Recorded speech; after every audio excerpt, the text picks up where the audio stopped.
Good afternoon, and thank you for joining us.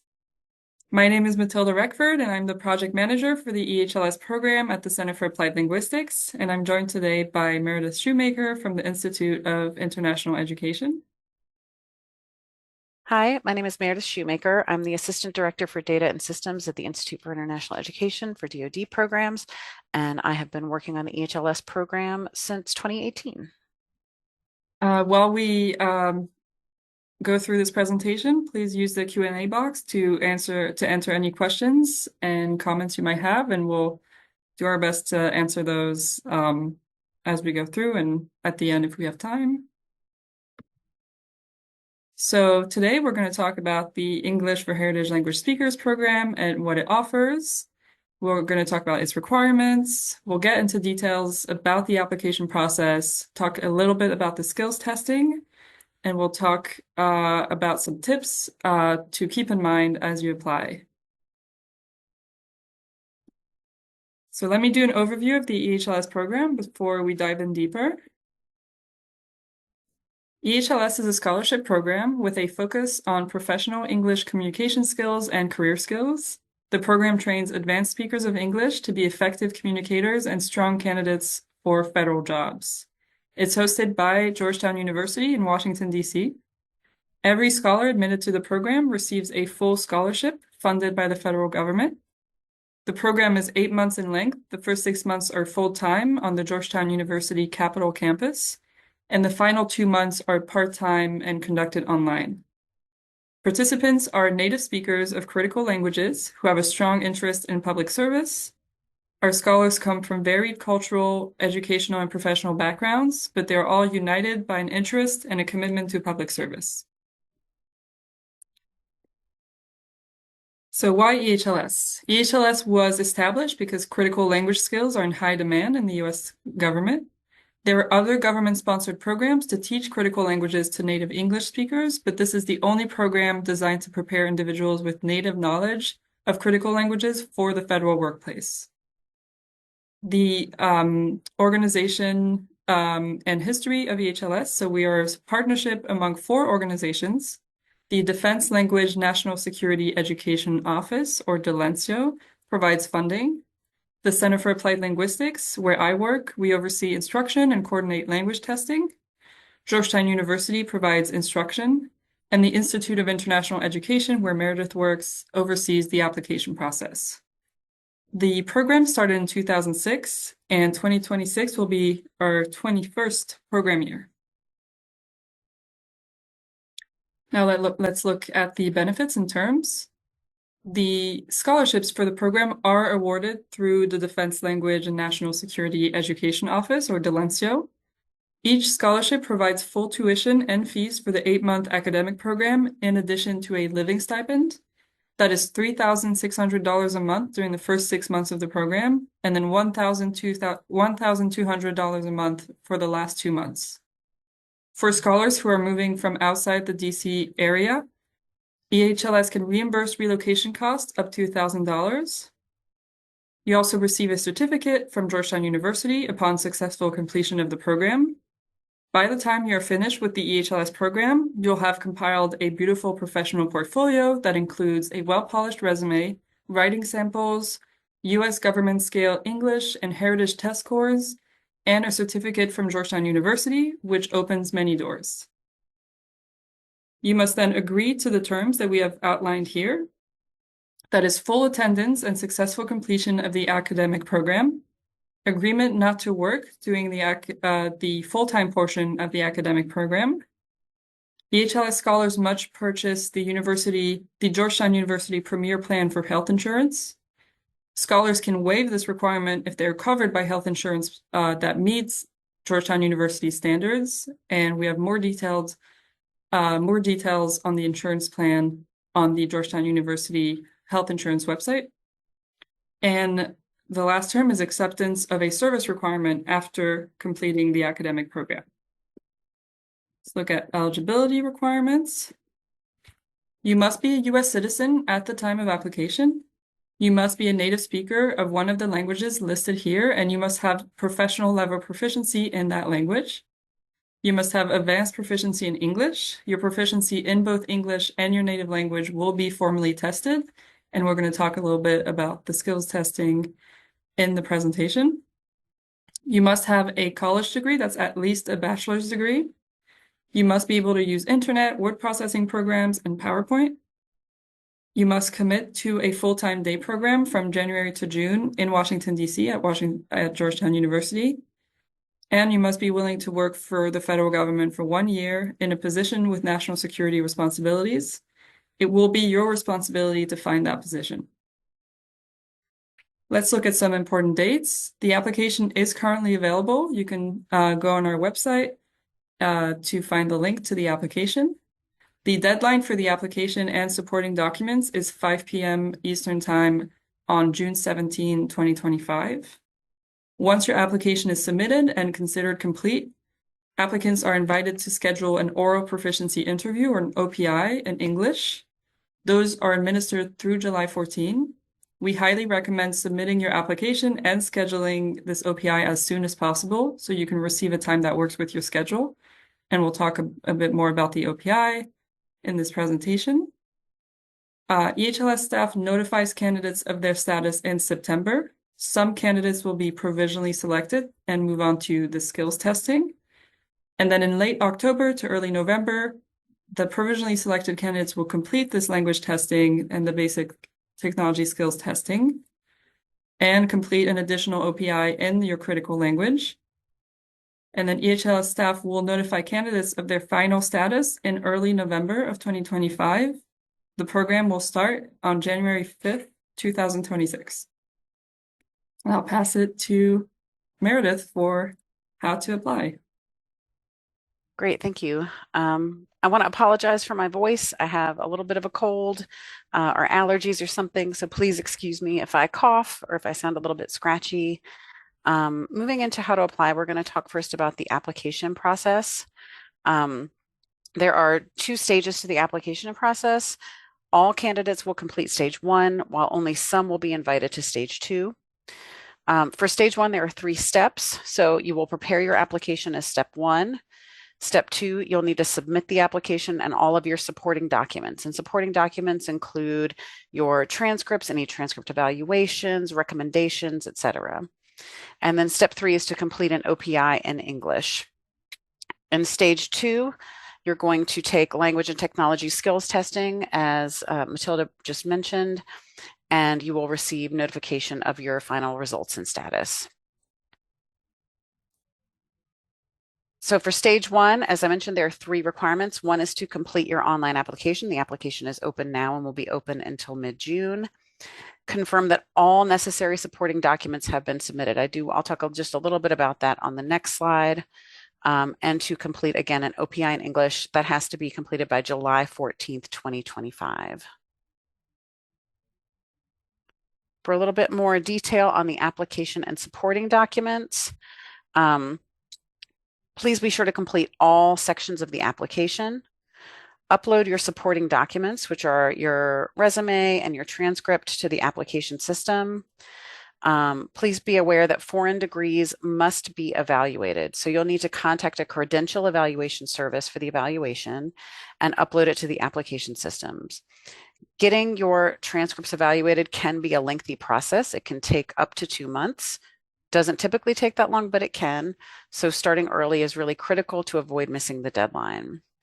You must also have at least 1 professional recommendation, although 2 are recommended, to include with your application. You will enter their contact information into the online application system to note that you would like for them to complete a recommendation for you. If possible, 1 should be from your current supervisor, or you could also consider former supervisors or professors. We ask that you keep these recommendations professional in nature or academic, and that you do not choose family members or personal friends to provide a recommendation for you. After you enter their information into the application system, they will get an email that includes a link to the recommendation form. We really recommend that you talk to them before entering their information so they know to expect this email and they know that they'll be prepared to complete a recommendation for you.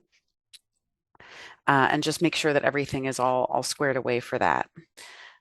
After you've submitted your application, you will receive an automated email confirming the submission of the application. And at that time, it will be reviewed for completeness by the team at IIE.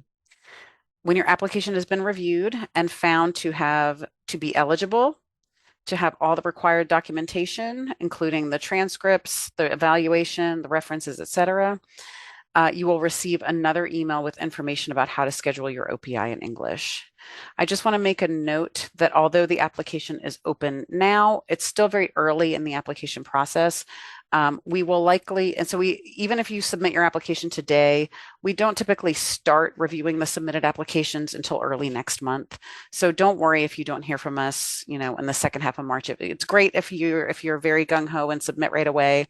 But because it's just such a long open window for the application, we do start reviewing them in early April. And that's when people will start to hear from us with follow-ups if we have any questions about your application, or when you might start getting the information about how to schedule the OPI. You can access the 2026 EHLS application online from our website, which is ehlsprogram.org. When you, excuse me, cough is coming on.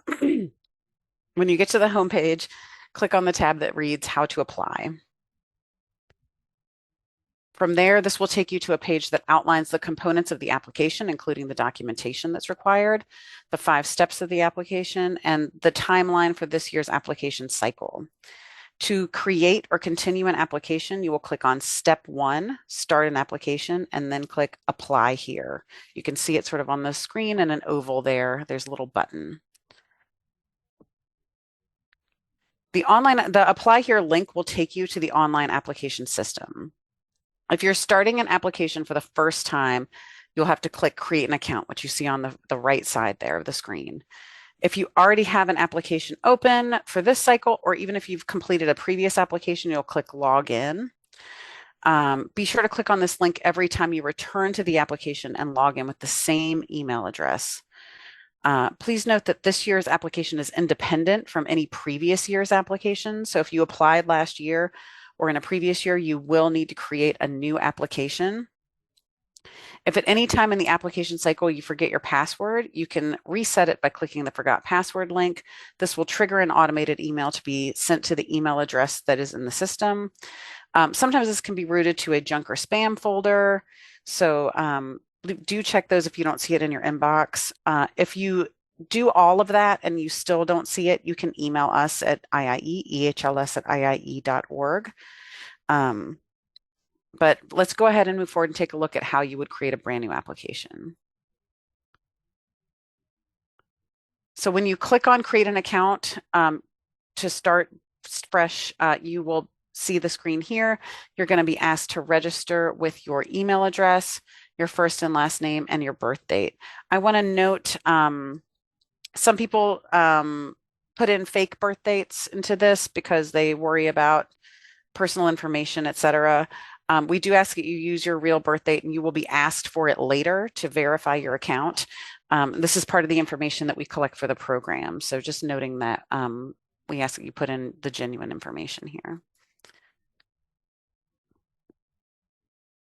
Once you've clicked continue, please check your email with your temporary login credentials.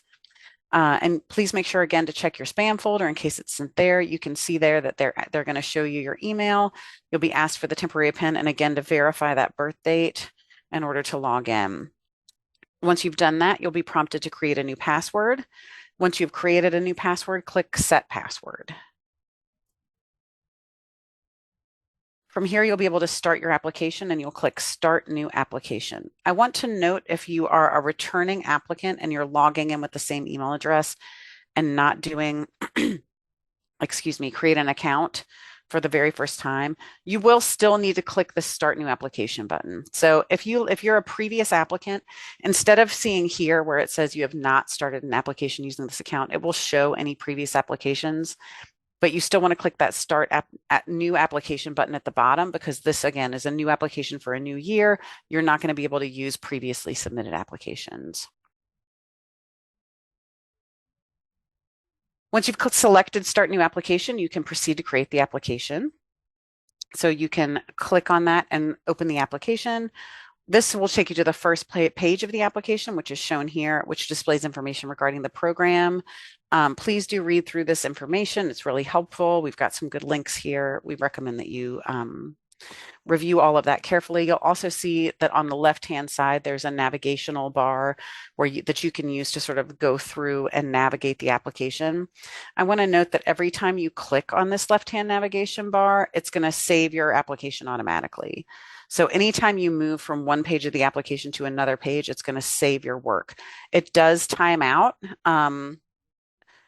Individual experience may vary. So I would say on the safe side, make sure within 30 minutes that you're saving. So if you have any lengthy essays or something, we'd recommend you do those in Word and then paste them in. You'll click continue at the bottom of each page. At the beginning, it'll take you to the eligibility page.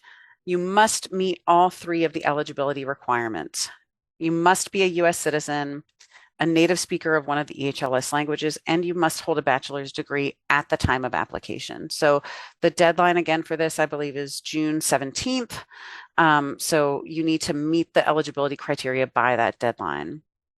If you do not meet all of the criteria, you will be unable to continue with the application. It will stop you from moving forward. Again, the deadline submitting your application is June 17th, 2025 by 5 p.m. We can go ahead and pause, I think, for questions at this point before we move on to the next piece.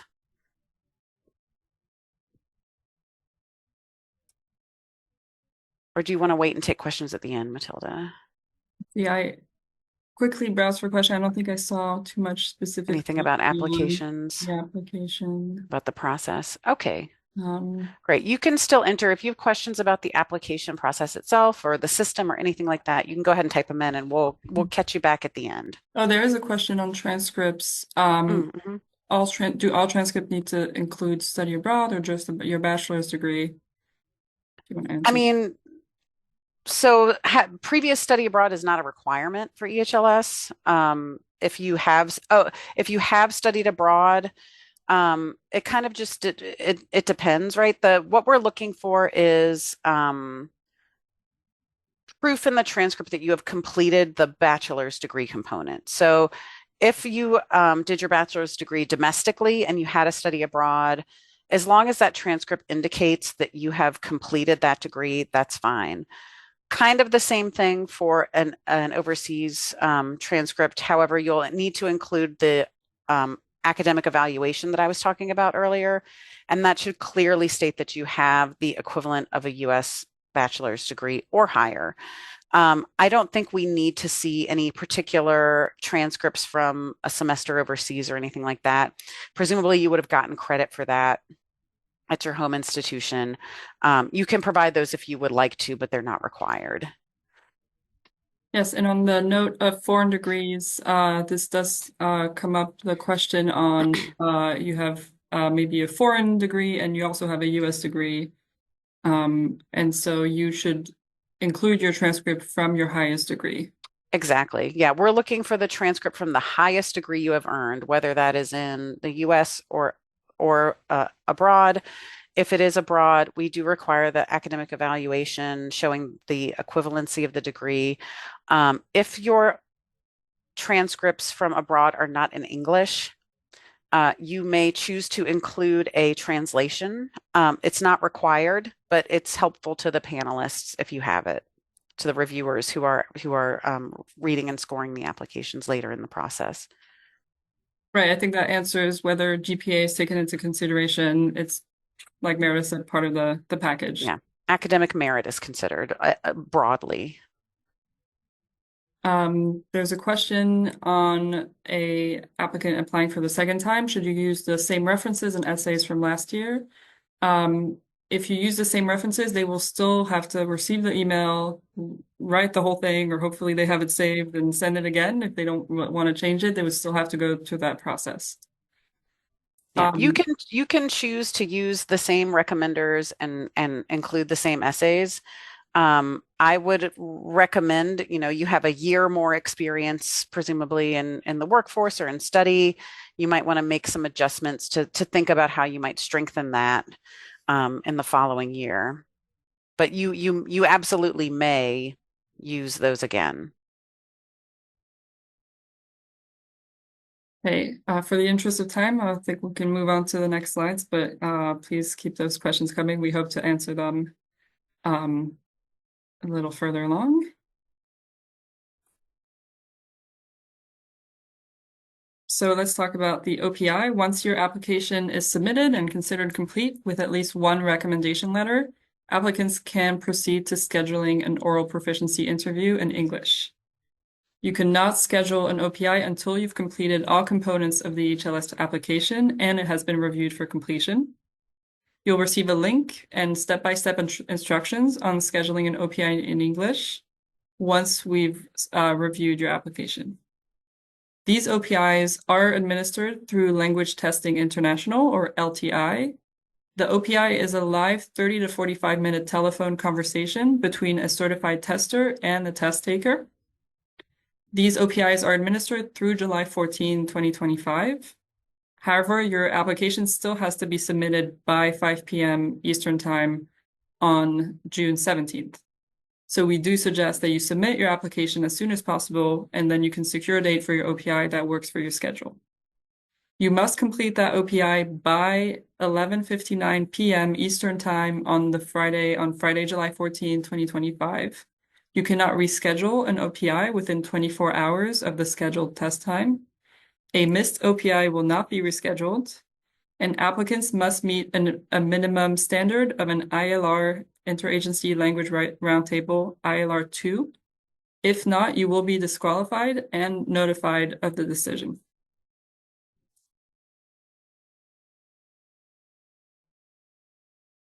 Up to 50 provisionally selected candidates will be invited to skills testing after this stage of OPI and after applications are reviewed.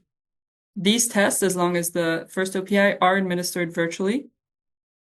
The OPI in your critical language, as well as the one in English, that's on the phone, but there will also be a virtual component with a proctor checking for your security, checking for your ID on Zoom. You will also be tested on your basic technology skills, and this slide has the link to the information on the skills testing. And on that portion of the website, there's also a self-assessment you can take on the technology skills that gives you an idea of what you'll be expected there.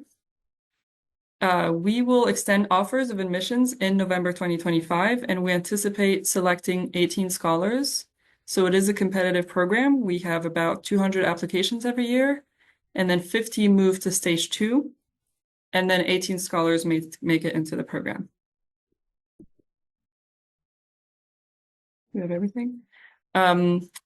You will take the listening and reading computer adaptive test, or LNR CAT, through LTI, through Language Testing International.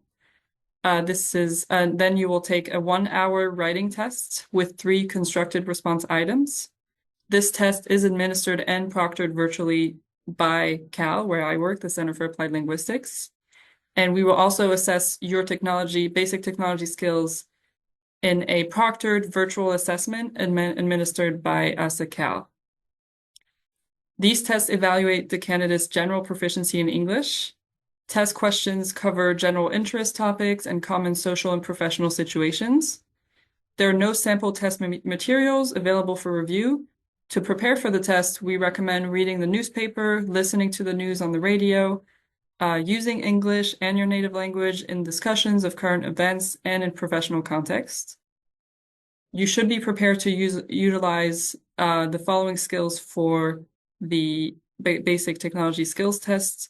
That is file management, word processing tools, including accurate keyboarding, presentation software, internet navigation, and emailing.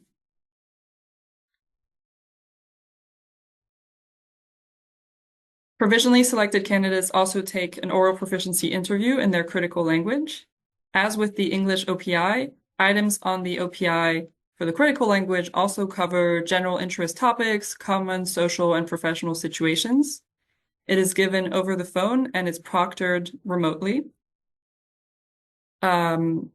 For applicants that are native or have high proficiency in 2 of our list of 9 languages that we're recruiting for this year, on your application, your online application, list the language in which you're most proficient. In many cases, this will be the language of your education in which you received a degree.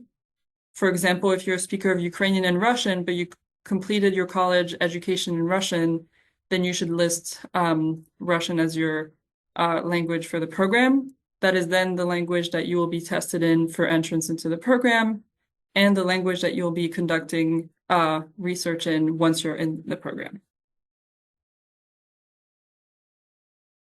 Now I want to talk a little bit about this interagency language roundtable scale. That is what we will be using for testing for entrance into the program and exit also.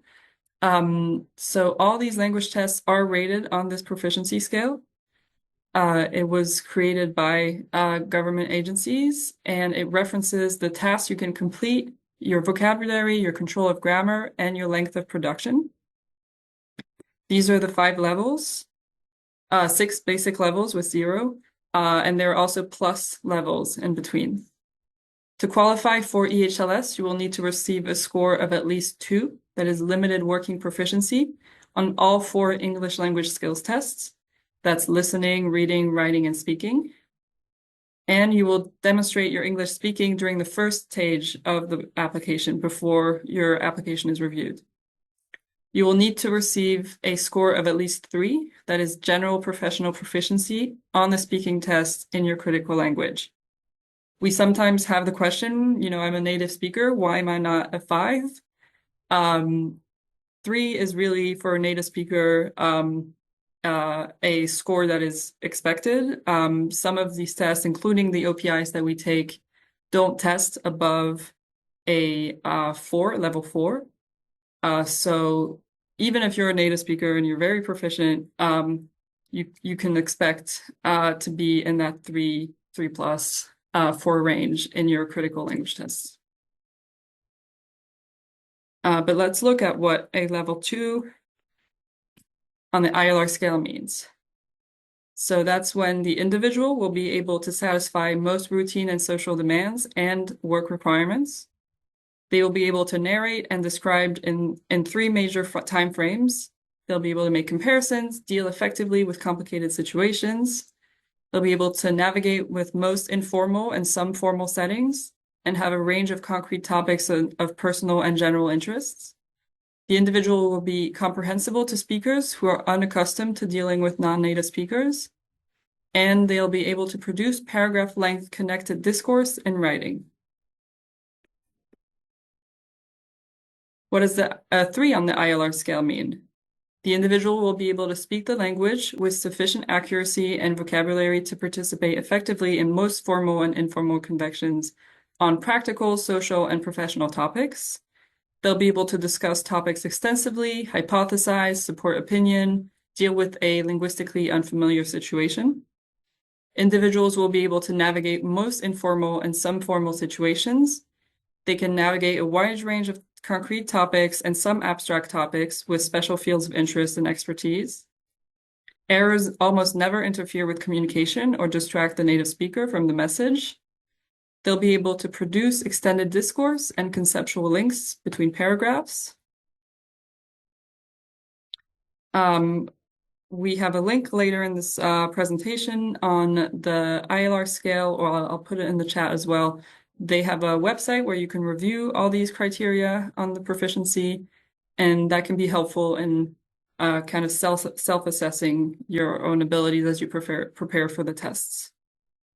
And now I will turn it over to Meredith. Sorry, moving on with some tips for the application. We ask that you use information from your resume to complete the employment section of your application. The application asks for your resume, as well as there's a dedicated employment section where you're going to fill in some specific details. It's really helpful if those 2 match. So it's great to use your resume as a guide for that. The information that you fill in the application should be consistent with your resume, making it easy for the application reviewers to understand your education and work history and explain any gaps in employment. We recommend that you get your transcripts documents as soon as possible. If your transcript is from a foreign institution, you will, as we mentioned previously, you will need to have it evaluated. Transcripts evaluations must show the equivalent of a U.S. bachelor's degree or higher. We have a link in the application itself to a list of credential evaluation services, as well as on our website that you can take a look. These are not required services for you to use, but they have a list of ones that are recommended. It's an easy reference for you to use. Ask for your recommendations early. You will list your references and their contact information, and the application will send them an email directly, at which point they will fill out a form. They also have an option to submit a letter. They will need to do this on their own, meaning that has to come from them, not from you. And once you input their information, your part is done. You will not be able to upload reference letters on their behalf, nor will you be able to email reference letters from them to us, asking us to include them. It has to come from the reference themselves.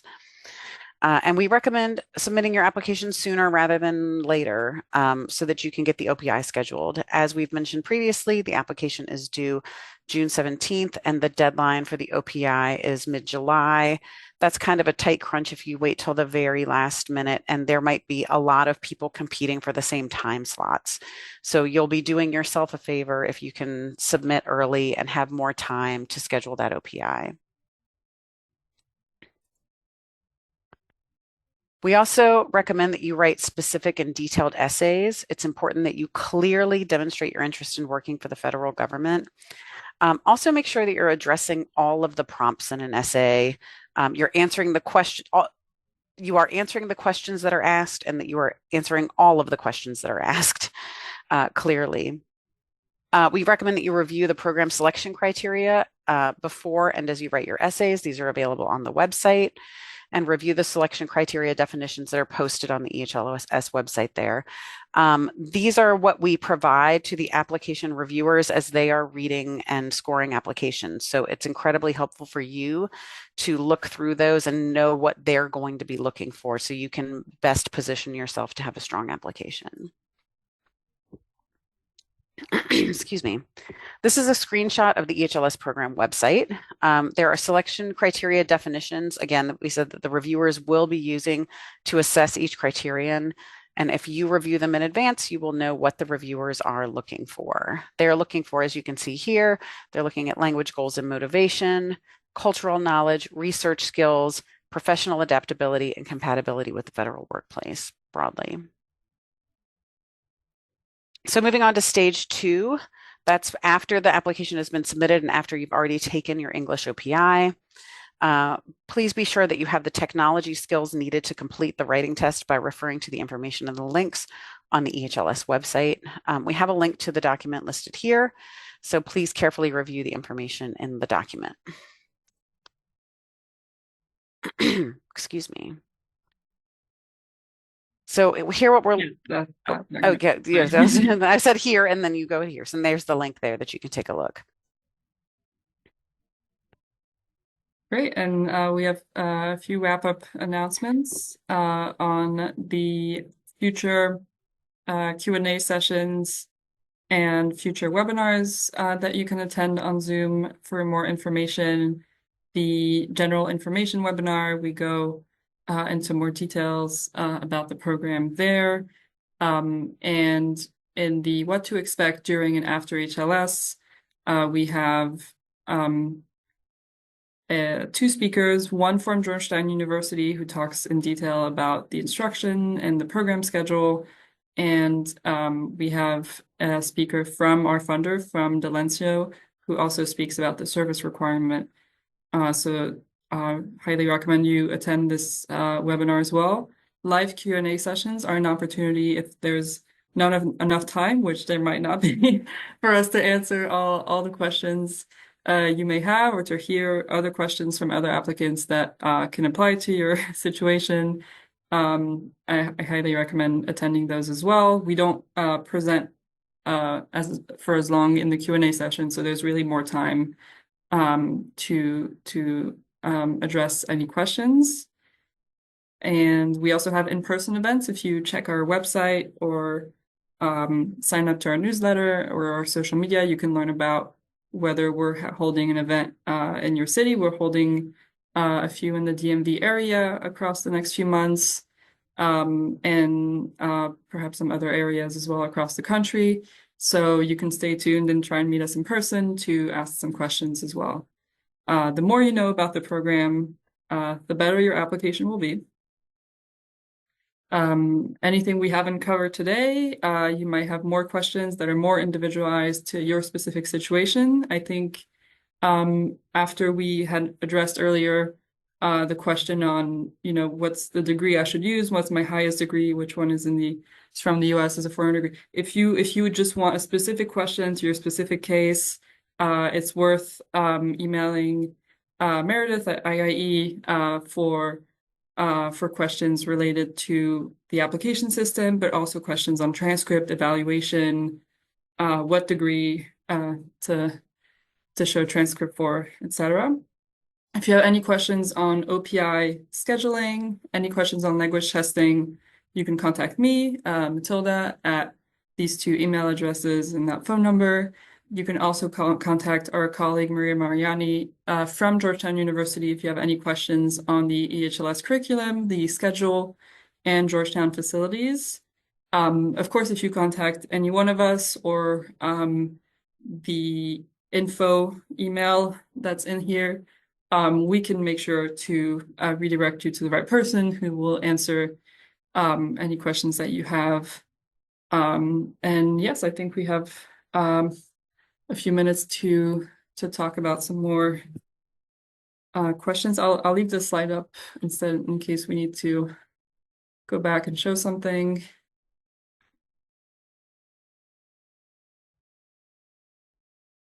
We had a question on the reference letters when those are due.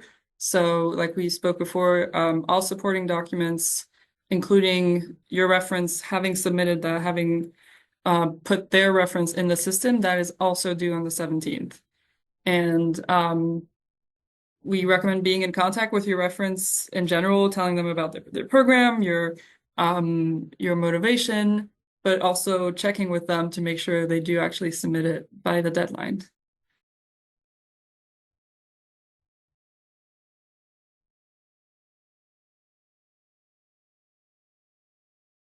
We have a question on when the OPI scheduling will start. So like Meredith mentioned, we start reviewing applications for completion about, you said, beginning of April. Yeah. So following that, we can confirm that your application is complete and reach out to you on OPI scheduling.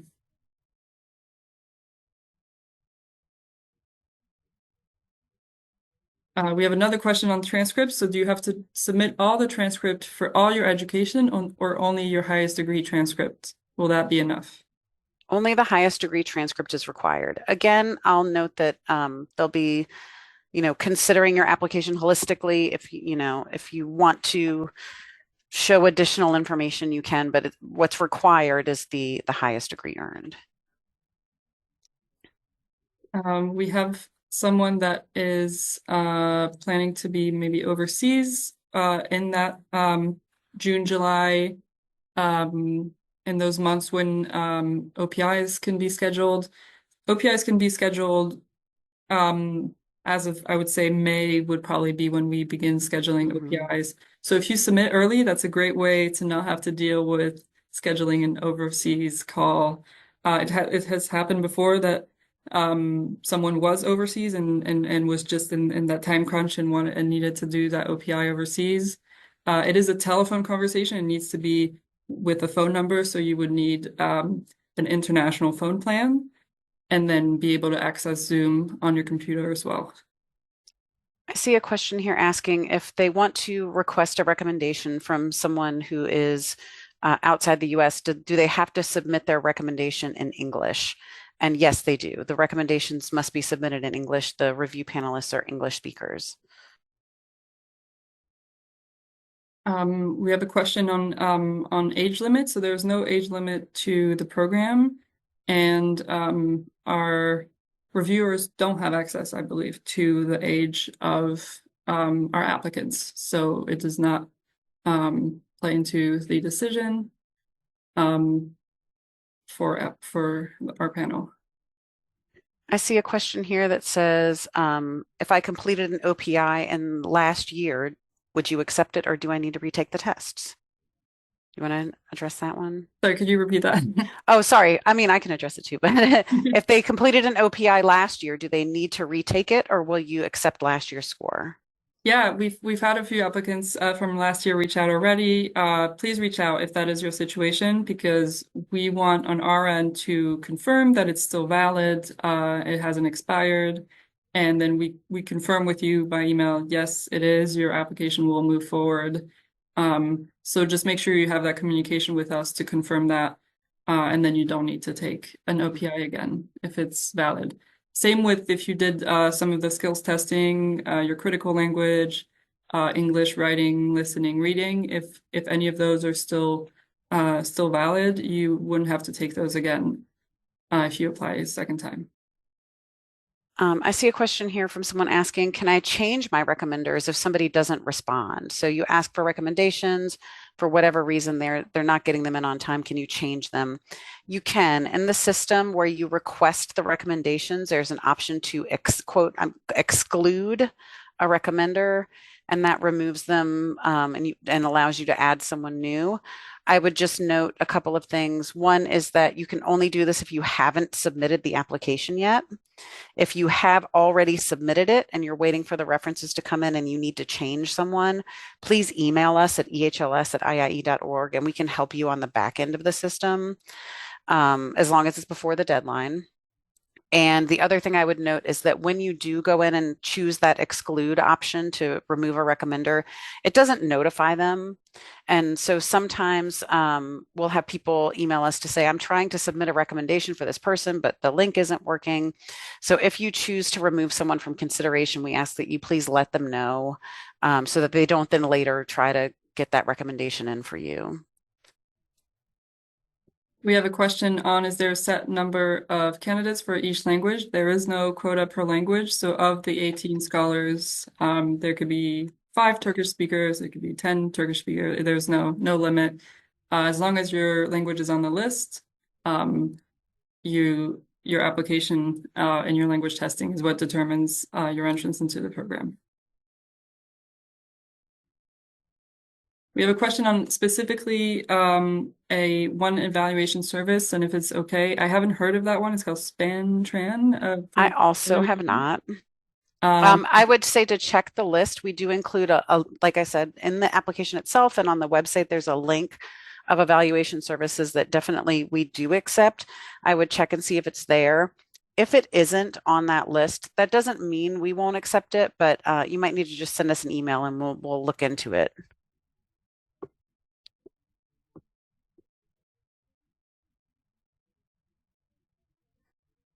We got the question. I think we've addressed this already, but just to say again, if I applied in the past and was not admitted, can I use my prior application for the current year? And the answer to that is no. You must create a new application for this year. Yeah, if you missed any part of today's presentation, you will be able to review a recording. It will be posted on our website. We'll also email it to you for you to review at your own pace. And again, if there's anything we haven't addressed, please reach out. We're definitely here to support you and help you with any questions you may have.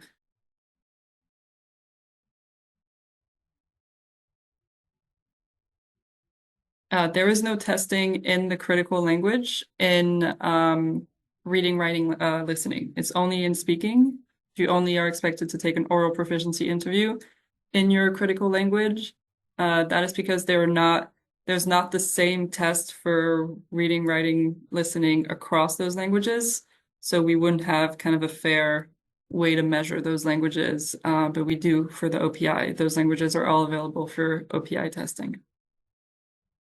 I see a question here about which types of transcripts should the applicant include if they have multiple highest earned degrees at the same level. So the example given here is a PhD from Ukraine and an LLM from the US. Actually,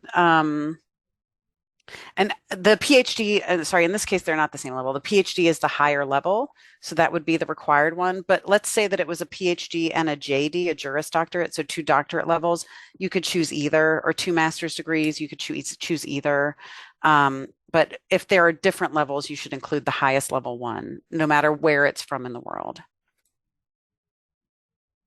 We have a question on preparing for the tests. Like I said, any resources like, radio, podcasts, reading as much as possible, trying to practice with people in conversation in the language, or some general tips. We have some previous scholars who came to our Q&A alumni series, so we have these videos available on our website, and they include a few tips. It's worth checking out those videos to see what tips they have on how they completed a successful application and passed successful English testing. One tip I would give for the OPI is, as a native speaker, you don't, in general conversation, you don't necessarily to feel like you have to answer in a long way, right? You can be a native speaker, and if you're asked a yes or no question, you'll just answer yes or no. But this is really an opportunity for you to keep showcasing your language. So that's my tip. Just keep speaking as much as you can while you're in the interview to really show that you can do longer constructed responses orally.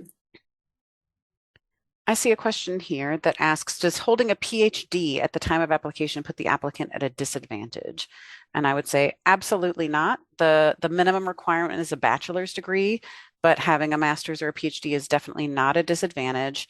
I'd say if you're wondering this because your PhD was completed in English, um, I would say that what the panelists are going to be looking for is the reason why you would want to do an English training program. So if you can make a compelling case for why you're interested in EHLS and why it will benefit you, then that's what they're looking to see. But in general, academic level beyond a bachelor's degree, there's no disadvantage or advantage to one or the other.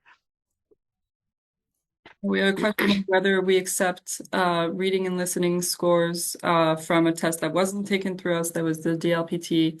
That would be, I would say, a case by case. If you could maybe email us with those results. We just need to check if it is on the ILR scale.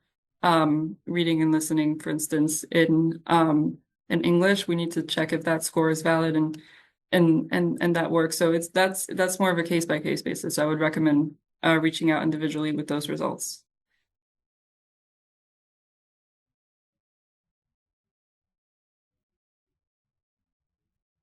I do see like 3 to 4 to 5 questions about if I have multiple degrees, which degree do I submit? The highest level degree earned is the one that is required. So if you have a bachelor's and a master's, submit the master's. If you have a master's and a PhD, submit the PhD. The highest one earned is the one that must be included. And if you want to include the others, you can, but we're going to be looking for the highest degree earned. We have a question on, are you allowed to travel overseas during the program? No, you're not allowed to travel overseas until after graduation. So in 2026, graduation will be August 24th, 2026. And so you will not be able to leave the US between the start date, January, and the graduation, August 24th, 2026. I see a question here that says, so the application is only considered submitted after the references are received. No, the application is submitted when you submit it, but it's only considered complete after the references are received. So you request the recommendations in the application. So you list who your recommenders are. As soon as that's done and the rest of your application is complete, you can submit it whether or not the references are in or not. But the references must be received by the application deadline in order for that application to be considered complete. And as I mentioned earlier, it's a minimum of 1 recommendation, but you can have 2. And at least 1 recommendation must be in and submitted by that June 17th deadline in order for your application to move into the review phase. We have a question about being active duty and if that qualifies you to apply. So you have to be completely separated from any position within the US government and any service in the US military as of the date when instruction begins, right? So if you apply this year, that would be January 5th, 2026. Federal government employees or active duty military must provide proof of separation from the federal government to participate in the EHLS program. Service members in the reserve component, reserve or National Guards, actively drilling in their units must provide a letter from their commanding officer stating that they are exempt from drills and activation through the intensive portion of the program.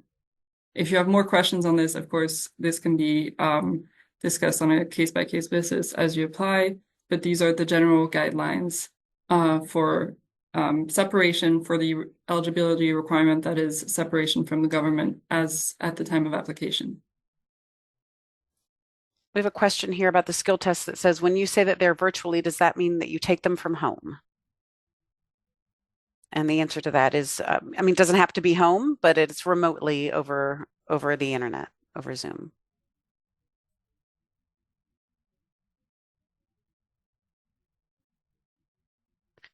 I see a question here from someone that says, I have an OPI from last year with a result of 2+. Would you recommend retaking it? That is up to you. You can choose to retake it. If you submit and your application is found to be complete, you will receive the OPI testing information. I will say that our application reviewers do not, the exact score is not shared with them. All that they know is that you have passed. So it's up to you whether or not you would want to retest. As Matilda mentioned earlier, you would need to provide proof of the score. It has actually happened. Unfortunately, I think it was the application round last year that someone decided to pass to take the test again, and they didn't pass. So consider that. Consider that if we only take the most recent OPI, so we wouldn't want you to miss the opportunity if you already have a valid OPI with a passing score. I would consider that in your decision.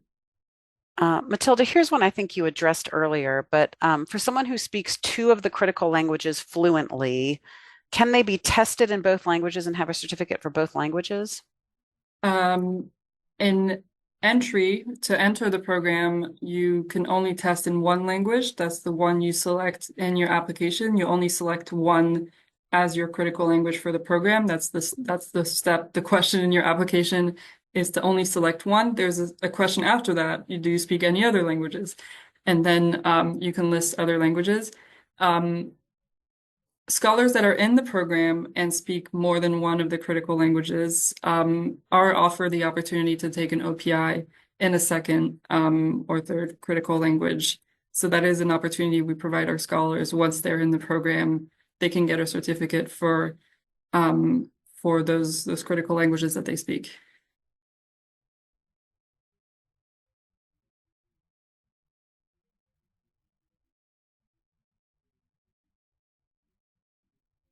We have a question on jobs after the program and what types of agencies, what types of jobs. There's a wide range of positions that our scholars have secured in after the program. We really do go in detail on what to expect after the program, the service requirement in our upcoming webinar, and that will also be recorded if you can't attend.